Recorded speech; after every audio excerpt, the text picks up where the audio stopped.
Les problèmes financiers, on va vite avoir les réponses, hein, puisqu'il va falloir que King Street rassure très très rapidement la DNCG et leur amène des garanties. La DNCG est là pour ça.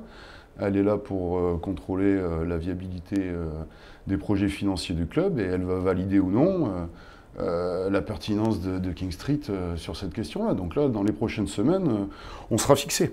Une vraie inquiétude, oui et non, parce qu'il y a effectivement un trou financier énorme, ça c'est un secret pour personne, qui a sans aucun doute été fortement accentué par la crise que l'on connaît, même si là tous les clubs sont sur un pied d'égalité. Après on constate également qu'il y a une masse salariale, que ce soit au niveau des joueurs, que ce soit au niveau des jeunes joueurs et que ce soit au niveau du nombre de salariés, il y a une masse salariale qui est énorme par rapport à ce qu'on avait il y a 2 ans. Donc il y a une situation qui est effectivement très critique. Maintenant, c'est à King Street de l'assumer. La puissance financière de King Street, elle est incontestable. Maintenant, encore une fois, on va rapidement savoir s'ils ont réellement la volonté de maintenir le club à flot. La réponse, on va l'avoir très vite. Donc effectivement, quelque part, c'est quelque chose qui nous dépasse un peu, où on peut difficilement agir. Ne pas être inquiet, il faut être inquiet, ça serait trop naïf, mais encore une fois, on va avoir les réponses rapidement. Donc c'est pas vraiment pour nous l'urgence et sur quoi on peut intervenir. Voilà. On connaît très bien Monsieur Frédéric Longuepée. Et on a régulièrement parlé avec lui de son arrivée, même un petit peu avant, novembre-décembre 2018, jusqu'à mi-fin septembre 2019, où les ponts étaient coupés. Donc il y a quasiment eu 1 an de dialogue. Ça, il faut quand même que les gens ne l'oublient pas. Pendant 1 an, j'étais très régulièrement en contact avec lui, parce qu'on a toujours fonctionné aux ultras de cette manière-là. Il y a une personne qui parle directement au président du club, et en l'occurrence, c'est moi qui me charge de cette responsabilité pour que les discussions ne se dispersent pas. Donc immédiatement, Frédéric Longuepée est rentré en contact avec moi quand il est arrivé à Bordeaux, et on a échangé pendant des heures dès son arrivée, où j'ai tâché de lui expliquer toute l'histoire des Girondins de Bordeaux, tout le contexte des Girondins de Bordeaux, qui est très particulier. Chaque club a son histoire, son identité. J'ai tâché de lui donner toutes les cartes pour qu'il réussisse par la suite. On avait très très longuement discuté. Et puis ensuite, s'est installée une relation qui a commencé à se durcir courant mai 2019, puisque déjà en mai 2019, Frédéric Longuepée tente de remplacer David Lafarge lors d'une réunion où est présent Joe Dagrossa et Varela. Et là, immédiatement, on change de couleur et on fait bien comprendre à Joe Dagrossa que c'est pas possible. C'est central, nous, quand on commence à discuter avec soit un nouveau président, soit un nouvel actionnaire, faire comprendre qu'il y a une organisation sécuritaire qui est mise en place. Il y a un relationnel avec la sécurité, avec les stadiers, même avec la police, qui est en place depuis des décennies. Ça a eu une histoire. Et il faut faire très attention à ça, parce que c'est très fragile. Nous, on gère des milliers de personnes, généralement des jeunes personnes, qu'il faut canaliser. Et d'un autre côté, la sécurité gère elle aussi des centaines de stadiers qu'il faut aussi canaliser pour que tout se passe bien. Et depuis 20 ans, à Bordeaux, tout se passe bien. Et c'est même un des plus bels exemples en France d'un riche partenariat entre sa tribune populaire, la tribune populaire d'un club, et le club lui-même. Donc, immédiatement, on avait bien expliqué à Joe Dagrossa et à Frédéric Longuepée que cette organisation devait continuer de se pérenniser, qu'elle marchait parfaitement bien et qu'il fallait surtout la préserver. Et le représentant de cette organisation, c'est David Lafarge. Et David Lafarge, je le répète, nous lui devons une grande partie d'Adieu Lescure qui a tous marqué notre vie. Nous, supporters bordelais, on est tous marqués par Adieu Lescure. Le travail de David Lafarge pour Adieu Lescure a été phénoménal. La fête n'aurait pas du tout été la même sans lui. Et sans parler d'Adieu Lescure, qui est le plus bel exemple, il y a aussi 20 ans de tifo, 20 ans de dizaines et de dizaines de déplacements par an organisés en coopération avec le club. C'est un travail monumental. Et la confiance qui s'est créée entre David Lafarge et Olivier Rachut pendant ces 20 ans, elle est extrêmement forte, elle est extrêmement affective et surtout elle a fait ses preuves. Il ne va pas partir, il ne va pas être remplacé. Comme on l'a dit hier, alors la guerre a été fortement entamée, elle a pris une autre orientation. On ne peut pas concevoir que cette personne remplace David Lafarge. Pour nous, c'est inconcevable. On ne commence pas un combat de ce type, qui est sans doute le combat le plus important qu'on ait jamais mené, en se disant on ne va pas le gagner. On va le gagner. C'est de toute façon matériellement impossible. La sécurité du virage sud, c'est pas quelque chose qui se fait en claquant des doigts. On l'a vu quand, pour Strasbourg, Frédéric Longuepée a envoyé 80 stadiers dépêchés d'une boîte de sécurité de Paris. Il y a eu immédiatement des incidents. C'est quelque chose qui n'est pas possible. Le virage sud, c'est pas une boîte de nuit. Le virage sud, c'est une micro-société avec une histoire, avec une organisation, avec une hiérarchie, etc. Et on peut pas arriver en bombant le torse et en prenant les gens de haut. Ça s'est passé pour Strasbourg et immédiatement, ça a créé des incidents. Poupart, il n'a aucune légitimité, il ne peut pas occuper un poste aussi important de cette manière-là. De toute façon, nous, on refusera catégoriquement de discuter avec lui. Nous, on ne discute qu'avec une seule personne, c'est David Lafarge. Voilà, c'est en lui qu'on a confiance. C'est pas quelque chose qui est tombé du ciel, c'est quelque chose qui s'est créé au fil du temps. Et d'ailleurs, il faut savoir que David Lafarge a été mis en place suite à l'éviction de Bernard Lafaille à la fin des années 90, et suite, sans aucun doute, aux plus grands incidents qu'ait connu le parc Lescure de son histoire, où ce jour-là, une centaine de stadiers affrontaient autant de supporters girondins, parce que la coopération n'était pas possible, et Bernard Lafaille était quelqu'un qui se comportait comme un dictateur, et à un moment donné, ça a explosé. Il faut qu'il y ait un respect mutuel, il faut qu'il y ait une confiance, et c'est de cette manière-là qu'il y a eu une réorganisation de la sécurité aux Girondins, et c'est de cette manière-là que s'est passé 20 années où cette collaboration s'est transformée en un riche partenariat qui a satisfait tout le monde. Donc on ne peut pas concevoir de ne pas perpétuer ça, c'est inconcevable. Les stadiers, on les connaît bien, c'est pareil, il y a David, mais il y a tous ces stadiers avec qui on a une vraie relation de confiance.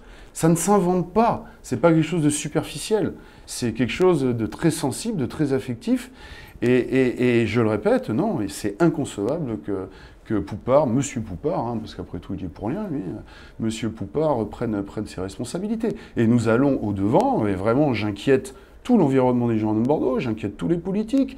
Nous ne répondons plus de rien. Nous sommes dans une situation où là on a vraiment poussé les gens à bout. J'en reviens au problème de non-retour entre vous et la direction. La discussion n'est plus possible. Est-ce qu'on ne peut pas quand même avancer? Si Kinstrim dit vous devez faire avec Frédéric Longuepée. Donc c'est vrai que c'est un peu compliqué de tenir le fil. J'en étais à cette réunion de mai où Frédéric Longuepée essaye déjà de remplacer David Lafarge. Donc là déjà il y a une cassure. Mais on continue de travailler. Il y a l'histoire de Marseille où il nous autorise un DIFO et après nous l'interdit en nous menaçant de durcir la relation si on ne revient pas sur notre décision. Un TIFO à base de cierge magique qui avait été autorisé. Après, il y a l'histoire du logo, où on veut nous impliquer dans le logo au mois d'août, mais on fait comprendre que c'est pas le moment, il n'y a pas d'équipe, il n'y a pas de résultat, il n'y a pas de recrutement, c'est pas le bon timing pour changer le logo à ce moment-là. Joe Dagrossa, effectivement, nous le présente en septembre, au Grand Hôtel, en catimini, dans une réunion secrète, on va dire, et on retoque immédiatement ce logo en disant c'est pas possible, Girondin est rabaissé, le nom est dénaturé, on va vers quelque chose qui va être Bordeaux-Girondin, on voit même plus Girondin de Bordeaux, il y a des symboles qui sont enlevés, donc immédiatement on retoque ce logo. Et au-delà de ça, il faut bien comprendre une chose, c'est un combat idéologique. Moi quand je vois Frédéric Longuepée dire « ils en font un combat de personnes », mais c'est terrible parce qu'il ne se rend pas compte à quel point, à travers cette phrase, il avoue qu'il ne comprend rien au football. Il comprend rien au football. Et le vrai problème, c'est pas Frédéric Longuepée, on s'en fiche de Frédéric Longuepée ou de Anthony Thiodet. Le problème, c'est l'idéologie qu'il porte, c'est la vision du football qu'il porte. Et le fond du problème de la cassure de nos relations, elle est là. Ils ont une vision du football qui est particulière, qui n'est pas qu'à Bordeaux, qui a été mise en pratique même dans d'autres sports et dans d'autres villes, et qui ne marche pas.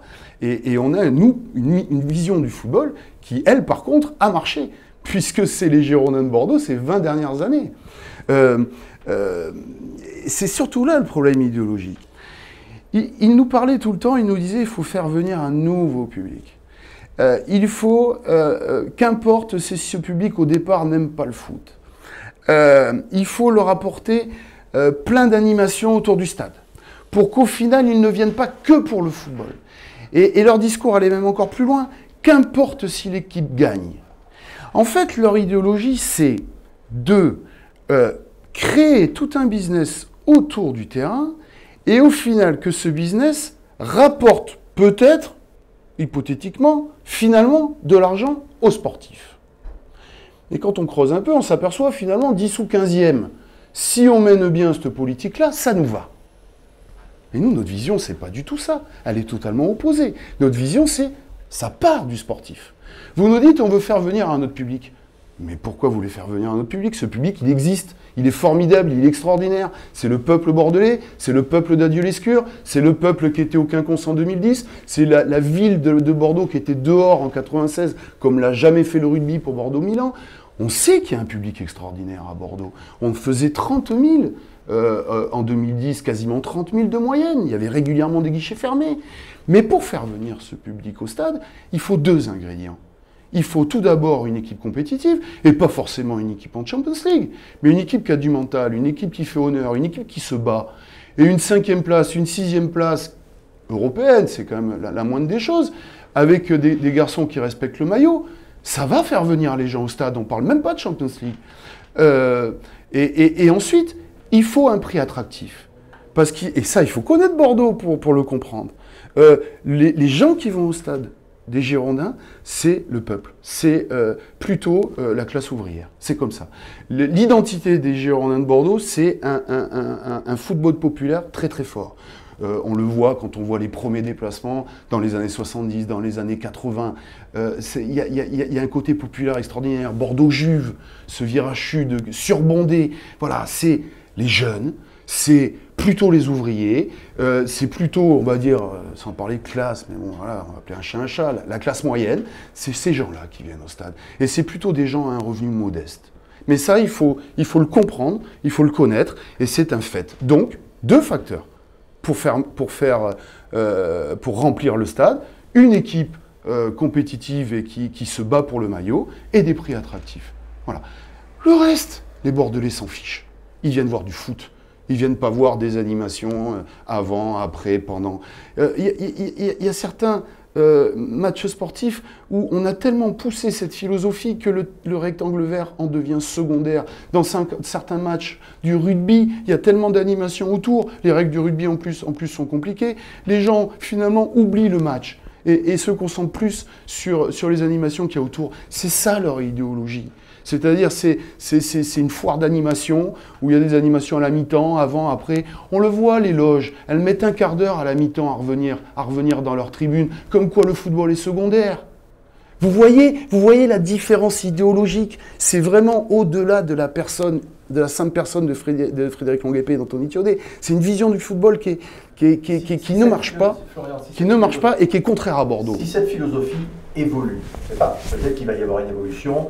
Peut-être qu'ils vont comprendre des choses, je ne sais pas, je ne suis pas dans les secrets de Dieu, je ne suis pas voyant. Mais si ça évolue, est-ce que vous êtes prêt à revenir à la table de, je vais dire, négociative? Alors, au-delà de ces différences idéologiques, il y a derrière des trahisons impardonnables.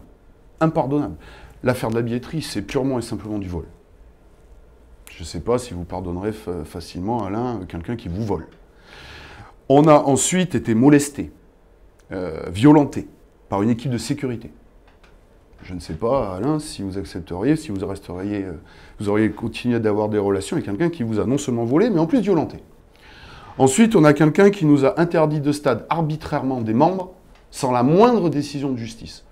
En profitant effectivement d'une loi scandaleuse qui s'appelle la loi Larrivée, qui a été créée il y a 1 ou 2 ans, avant que le formidable travail de Marie-Georges Buffet et de Sacha Houillet commence à payer, comme il l'a payé récemment. Il y a une loi Larrivée qui est sortie et qui donne le pouvoir au président de club, ce qu'avaient avant seulement les préfets d'intérieur de stade, arbitrairement un supporter. Longuepé a utilisé cette voie. C'est un des très très très rares présidents de France qui l'a utilisé. Par le biais de la main d'Heidi Verdet, la directrice juridique. Nous avons des garçons qui ont été interdits de stade sans la moindre décision de justice et sans preuve. Voilà. Ça fait quand même beaucoup. Ça fait quand même beaucoup. Aujourd'hui, on nous dit qu'on veut le dialogue et on placardise David Lafarge, qui est quelqu'un aimé de tous, aimé de tout le virage, de tous les stadiers, de tout l'environnement du club.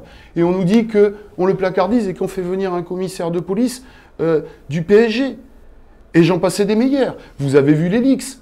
Vous avez vu ces gens-là qui mentent comme ils respirent, qui ont inventé des histoires à dormir debout, où ils salissent l'intégrité des gens, où ils inventent des histoires incroyables.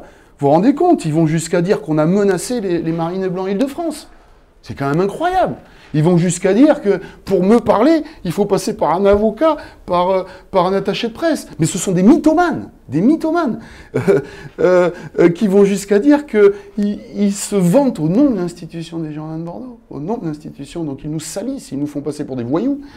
Ils se vantent de faire travailler les gens pendant leur chômage partiel, pendant une crise jamais connue depuis des décennies. Mais comment voulez-vous que l'on refasse confiance, que l'on rediscute avec des gens qui n'ont plus absolument aucune crédibilité? Donc c'est chacun de son côté aujourd'hui. Mais on ne peut plus discuter avec Frédéric Longuepée. Mais comment voulez-vous que... Moi, si vous voulez, c'est pas Florian Brunier qui décide. On est une organisation.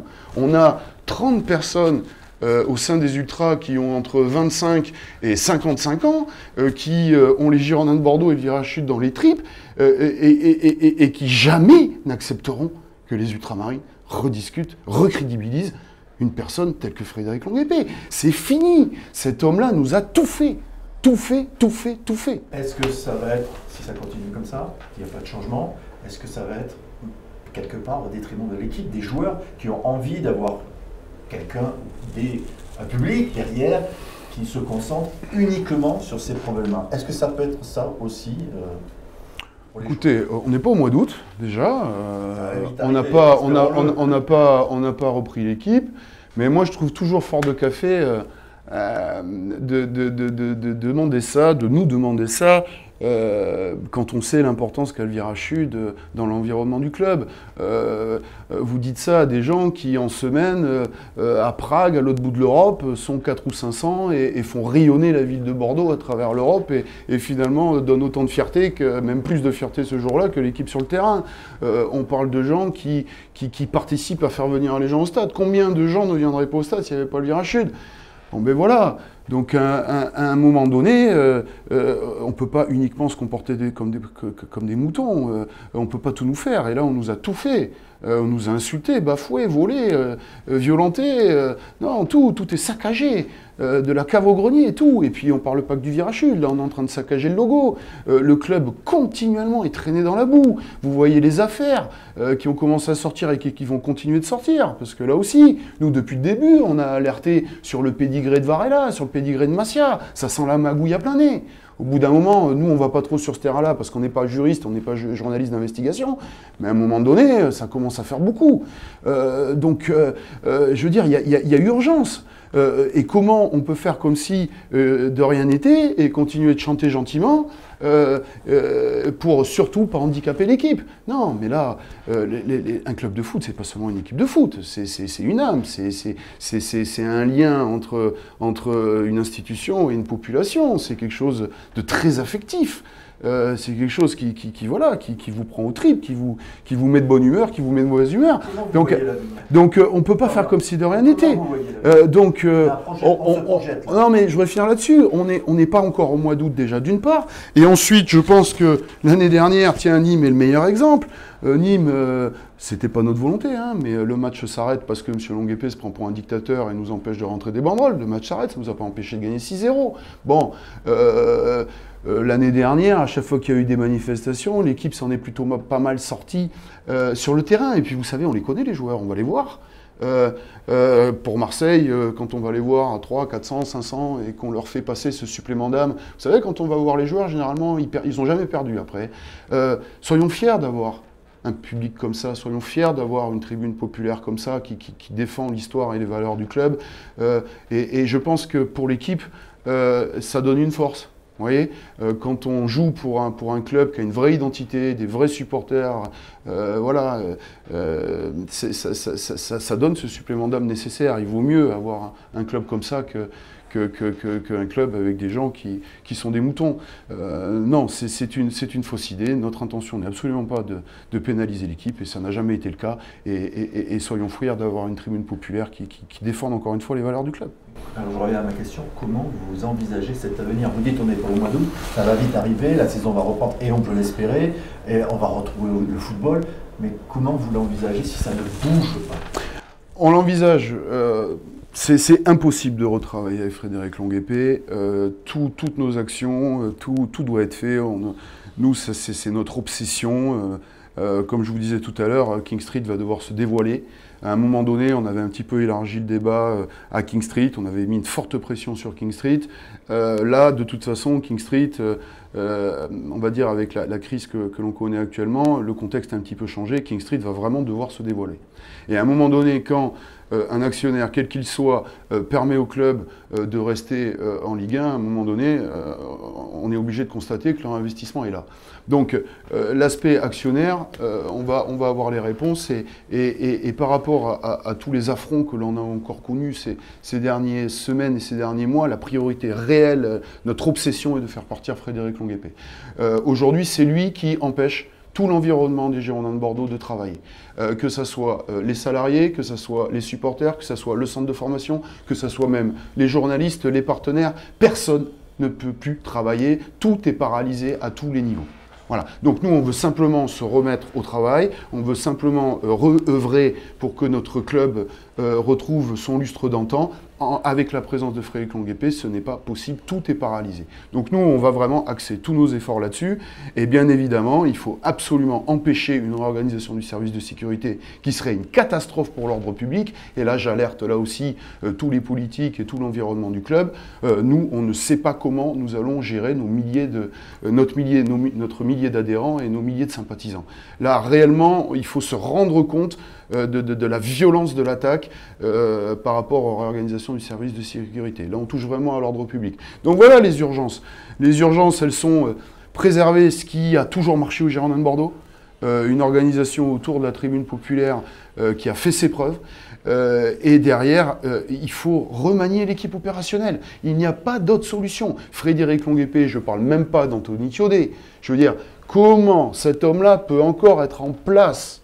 Un homme qui vient s'exclamer, qui vient se vanter, qui vient bomber le torse en piétinant l'institution FCGB, en se vantant comment dire, de faire une escroquerie en ce moment qui est scandaleuse. À un moment où il y a besoin de solidarité, on a une personne qui vient se vanter de profiter de cette solidarité. Mais quelle honte! Mais quelle honte, cet homme-là. J'espère que depuis le 24-25 mai, puisque c'est à ce moment-là que tout le monde a été persuadé qu'il était dehors, puisque les bruits commencent depuis le 25 mai. Depuis le 25 mai, on nous prend pour des ânes, en nous disant « mais non, il est là pour longtemps voilà. Alors que tout le monde dit qu'il a démissionné, bon, bref, ou mis dehors. En tout cas, c'est plus possible. Frédéric Longuepée et Anthony Thiaudet paralysent tout travail possible, toute remise en marche du club. Ces deux personnes-là doivent partir au plus vite et qu'une nouvelle équipe opérationnelle se mette en place. Et cette équipe opérationnelle, simplement, elle doit appréhender ce que sont les Girondins de Bordeaux. Elle doit comprendre son histoire, elle doit comprendre ses valeurs, elle doit comprendre ses particularités. Elles nous sont propres, on doit en être fiers. On a une histoire qui est magnifique. À Dieu-les-Scures, c'était magnifique. 2010, c'était magnifique. 99, Milan, la campagne européenne, les années 80. C'est notre histoire. Elle n'appartient à personne d'autre et elle est propre à nous. Et les gens qui dirigent les Girondins de Bordeaux doivent s'imprégner de cette histoire. Vous vous rendez compte qu'une personne qui était là depuis 6 mois, 1 an, en l'occurrence Frédéric Longuepée, pour Bordeaux-Nîmes, même pas 1 an, vient nous parler de valeurs, vient nous parler de l'histoire des Girondins de Bordeaux. Mais Alain, cette histoire, nous, on sait ce que c'est. Mais comment quelqu'un qui ne l'a pas vécu peut en parler et se dire comment dire, l'héritier de cette histoire? Mais c'est pas possible. C'est pas possible. Un club de foot, c'est pas une entreprise. Une club de foot, je me le répète, c'est quelque chose de très sentimental et il faut prendre ça en compte. Aujourd'hui, la place des ultras au sein du club, elle est énorme. Cette place, on l'a gagnée à la sueur de notre front, à la sueur d'indépendance. Et l'apogée de cette place, la plus belle illustration, c'est Dieu-Lescure. Je veux dire, moi je veux bien, mais on a travaillé pendant des mois bénévolement et on a donné du bonheur aux gens. C'est peut-être dans l'histoire des Girondins de Bordeaux la seule date non sportive qui a marqué à jamais l'histoire du club. Donc notre place, elle doit être centrale. Elle doit être centrale, on l'a gagnée. Pareil, il faut appréhender ce que sont les Girondins de Bordeaux, ce que je vous disais tout à l'heure. Si on ne peut pas accrocher à la Ligue des Champions, visons au moins l'Europe. Mais recrutons des garçons qui vont être attachés au club. La formation, on fait n'importe quoi avec la formation. Il n'y a plus aucun lien avec les clubs de la région, plus aucun lien, alors que ça doit être la base. Je veux dire, on doit les chouchouter, les clubs de la région. On nous parle de les faire payer, mais quelle honte! On devrait les arroser d'invitations. Tiens, je vous parle de quelque chose qui me tient à cœur. Vous vous souvenez, avant, Alain, à l'Escure, on entendait ces chants aigus des tribunes. Et des fois, au virage, ça nous énervait. Parce que quelquefois, ces chants aigus étaient tellement forts que c'était un peu sur les chants du virage. Mais quelque part, ça nous énervait. Mais qu'est-ce qu'on adorait ça? Parce que c'était quoi ces chants aigus? C'était tous ces gamins qui venaient au stade et qu'on ne voit plus aujourd'hui. Et ces gamins, c'était peut-être quelques-uns, très peu, de futurs joueurs, mais sans aucun doute de futurs supporters. Et aujourd'hui, on vient nous dire que ça s'appelle de la charité, alors que c'est la base. Il y a 20 000 supporters payants au stade René Galis. Il doit y avoir 10 000, 15 000 invitations d'enfants, d'adolescents, de jeunes du coin. Et non seulement les faire venir au stade, mais leur ouvrir la plaine des sports. Et puis les accompagner. Et puis on me dit, oui, mais on se fait piquer les meilleurs jeunes à 16 ans, 17 ans. Eh bien, on doit les faire venir à 12 ans, alors, si on se les fait piquer à 16 ou 17 ans. On se les fait piquer à 12 ans, eh bien, on les fait venir à 8 ans. Voilà, il faut être les premiers partenaires de tous les clubs de la région. Et c'est le contraire qui est fait. Le contraire qui est fait. On va chercher des jeunes aux quatre coins de la planète.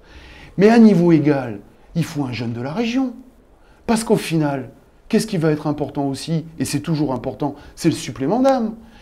Et on peut même se permettre qu'il soit un tout petit peu moins bon, ce jeune de la région. Parce que lui, il saura ce que veut dire Girondins de Bordeaux. Tous ces jeunes qu'on recrute aux quatre coins de la planète, mais il serait à Lyon, à Strasbourg, à Monaco, ça serait la même. Alors qu'un jeune, souvenez-vous, les Lizarazu, les Dugarry, ce supplément d'âme, il l'a porté. Donc ça, c'est extrêmement important. Nous, on veut une équipe opérationnelle qui nous parle de ça. Voilà comment on va remettre les choses en marche. Idem sur le recrutement des professionnels. Il faut arrêter de ne recruter qu'au talent. Il faut arrêter de recruter à l'exotisme. Moi, j'ai rien contre les Brésiliens, les Africains, évidemment. Mais allons un peu dans notre vivier local. Il faut recréer de l'âme. Bordeaux est un club avec une grande âme, il faut la recréer. Florian, un dernier mot. Comment vous appréhendez peut-être l'arrivée d'un nouveau partenaire financier ou d'un repreneur? On entend beaucoup Bruno Feguet. Qu'est-ce que vous en pensez? Est-ce que vous avez des contacts? Est-ce que vous y croyez? Et est-ce que vous plaidez pour ça aussi? On plaide pour ce que je viens de vous dire. Le plus important, c'est que l'équipe opérationnelle fasse ce qu'il faut faire. Voilà. À la limite, qu'importe l'actionnaire. Il faut que l'actionnaire mette en place urgemment une équipe compétente, une équipe opérationnelle compétente, et que cette équipe opérationnelle mette en pratique les recettes qui marchent et qui ont toujours marché aux Girondins de Bordeaux. Ce que je viens de vous dire. Voilà. Il faut urgemment recréer l'âme et capitaliser là-dessus et redévelopper nos Girondins de Bordeaux avec les recettes que nous, on a déjà utilisées. Ce fort côté populaire, cet attachement régional, cette identité forte. C'est sur là qu'on doit se reposer. Peu importe l'actionnaire. L'actionnaire, il sera formidable quand il mettra ça en place. Les projets en cours, ça ne me regarde pas. C'est très facile de parler. Tout le monde peut le faire. Ce qui est important, c'est les actes. On a connu Dagrosa, il était formidable. On s'est fait avoir. Voilà. Et ce qui est important, c'est les actes. Il n'y a rien d'autre d'important. Et vraiment, l'urgence, je vous l'ai dit, et je me le répète, l'heure est très, très, très grave. Les Girondins de Bordeaux, c'est un patrimoine en péril, et on est en train de jouer avec l'affectif de milliers de personnes, et là, ça dépasse le football. Là, on est vraiment sur l'identité de la ville, et tout l'environnement du club, tous les gens qui de près ou de loin aiment les Girondins de Bordeaux, et il y en a des centaines de milliers, ces gens-là doivent prendre conscience de l'urgence, et doivent dire à Frédéric Longuepé, Anthony Thiaudet, de prendre le premier train pour Paris le plus vite possible, vraiment. C'est vraiment un appel au secours pour tout le monde. Et encore une fois, nos communications ne sont pas feintes, hein. Vraiment, ça vient du cœur. Et croyez-nous, les gens sont meurtris au plus profond de leur chair.